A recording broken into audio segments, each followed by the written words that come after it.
আমার আপনারা বাঁচা থাক, আপনারা সারা দিকে একজন আমি কি কষ্টের মাঝে আছি। এই টিলারটা না কাটাইলে আমি রইতাম পারতাম না এগুলো অবস্থা। আপনার একটা দ্রুত ব্যবস্থা করক থাক। বিয়ানীবাজারে বাড়ি বর্ষণে টিলা ধসে পড়ে প্রয়াত মুক্তিযোদ্ধা তৈয়ব হোসেনের বসতঘরে। টিলা ধসে হতাহতের ঘটনা না ঘটলেও ব্যাপক ক্ষয়ক্ষতি হয়। শনিবার বেলা ৩টার দিকে বিয়ানীবাজার পৌর এলাকার নিদনপুর গ্রামে ঘটনাটি ঘটে। ভুক্তভোগী কাউসার আহমদ আমেরিকা প্রবাসী প্রতিবেশীদের প্রতি ক্ষোভ প্রকাশ করে প্রশাসনের সহযোগিতা প্রত্যাশা করেন। প্রশাসনের দৃষ্টি আকর্ষণ করি, আসলে আমি আজকে বহুত বড় একটা বিপদে আছি। আমার সরকারি ঘর, মুক্তিযোদ্ধার ঘর পাইছিলাম, আল্লাহ মিলিয়ে দিছিলাম।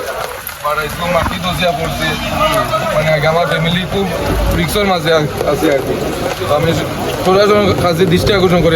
আমার ওখানটা আপনারা হাঁটার একটা ব্যবস্থা করুক, বুঝছেন? আমার চাষা আমেরিকানি চাষা কতজন আসবে নাকি, খুব বেশি চাতাইছো নাকি, টিলাটা কাটাইয়া দিতে আজকে মাটি করি আমি আমার ফ্যামিলি লই আজকে মানে কি মরার সম্বন্ধে মানে মরার কাটতেই বাঁচি আইসি আপনার প্রশাসন জোর হাত দূরে কইয়া রাখি আপনার ওখানটা কাটার ব্যবস্থা করুক। টিউনো মহোদয়, ওসি মহোদয়। দুর্ঘটনার সংবাদ ছড়িয়ে পড়লে তাৎক্ষণিক এলাকার যুবকরা উদ্ধার কাজে অংশ নেয়। তাছাড়া বিয়ানীবাজার ফায়ার সার্ভিস, থানা পুলিশ ঘটনাস্থল পরিদর্শন করে। সংবাদ পেয়ে বিয়ানীবাজার উপজেলা নির্বাহী অফিসার গোলাম মোস্তফা মুন্না দুর্ঘটনাস্থল পরিদর্শন করে দ্রুত এ বিষয়ক পদক্ষেপ নেওয়ার আশ্বাস প্রদান করেন। ক্ষতিগ্রস্ত হয় নাই, আহত হয় নাই কেউ। আমরা বিনীতভাবে অনুরোধ করব যাতে কেউ আপাতত এখানে না যায়। মানে প্রচন্ড পরিমাণ বৃষ্টি হচ্ছে, বৃষ্টির ফলে এই ধসের একটা ঘটনা ঘটেছে। এখানে যারা আছেন তারা নিরাপদে থাকেন আপাতত। যখন আমরা বৃষ্টিটা থামবে বা পরিস্থিতি উন্নত হবে আবহাওয়া, তখন আমরা হয়তো পরে এই বিষয়ে সিদ্ধান্ত নিব। আপাতত এই পুরো সাইটটাকে আমরা ক্লোজ ঘোষণা করলাম। এখানে কেউ বিনীতভাবে অনুরোধ যা আছে থাকুক, জীবন বাঁচলে মালপত্র পরে পাওয়া যাবে, কেউ দয়া করে এখানে যাবেন না। আর অন্যান্য যতখানে এরকম ঝুঁকিপূর্ণ টিলা আছে সবার প্রতি উদাত্ত আহ্বান থাকবে আমাদের। আপাতত নিরাপদ আশ্রয়ে চলে আসেন।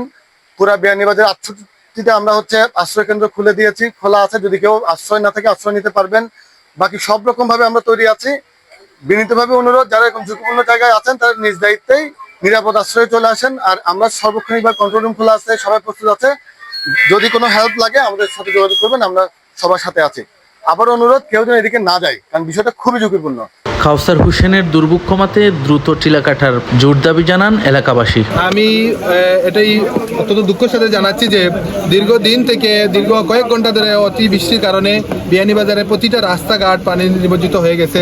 পাশাপাশি আমাদের এই এলাকা, বিশেষ করে ৯ নম্বর ওয়ার্ড, এটা পাহাড়ি অঞ্চল। সেখানে ৯ নম্বর ওয়ার্ডের নিদনপুর গ্রামের আমার কাউসার ভাইয়ের বাড়ি। ওনার বাবা একজন মুক্তিযোদ্ধা ছিলেন। মুক্তিযোদ্ধা থাকার কারণে উনি সরকারের পক্ষ থেকে মুক্তিযোদ্ধার ঘর পেয়েছিলেন। সেটি ঘরের পাশেই অন্যের জমি, অন্যের একটা টিলা, যেটি আসলে পরিবেশের কারণে, পরিবেশের বাধার কারণে এটি কাটা যাচ্ছে না, পরিবেশের বাধার কারণেই।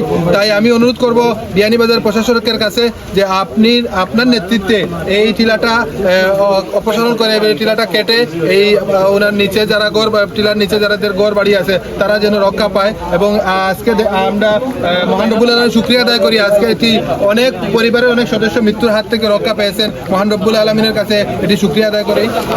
এলাকাবাসীর পক্ষ থেকে দাবি জানাই আর কি, আজকে যে বিপদটা কি কাউসারের ফ্যামিলি এবং কাউসার সহ এই পুরা ফ্যামিলিটা বাঁচিস।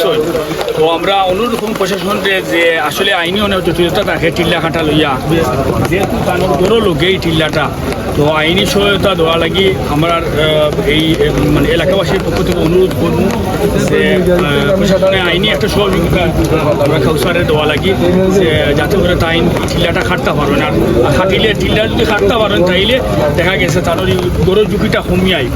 মানে আজকে অনেক বড় একটা বিপদ থেকে তাই বাঁচিছিল। আর নেক্সটে যে বিপদ হইতো না এগুলো তো কোনো গ্যারান্টি নাই। প্রশাসনের জোর দাবি নাই আর যাতে এই মাটিটা অতি তাড়াতাড়ি মাটিটা সরাইয়া নেওয়ার লাগে, যে কোনো আইনি জটিলতা না করিয়া এটা যত সম্ভব দ্রুত সম্ভব এই মাটি সরানোর লাগে আমরা প্রশাসনের ওখানকার অনুরোধ জানাই।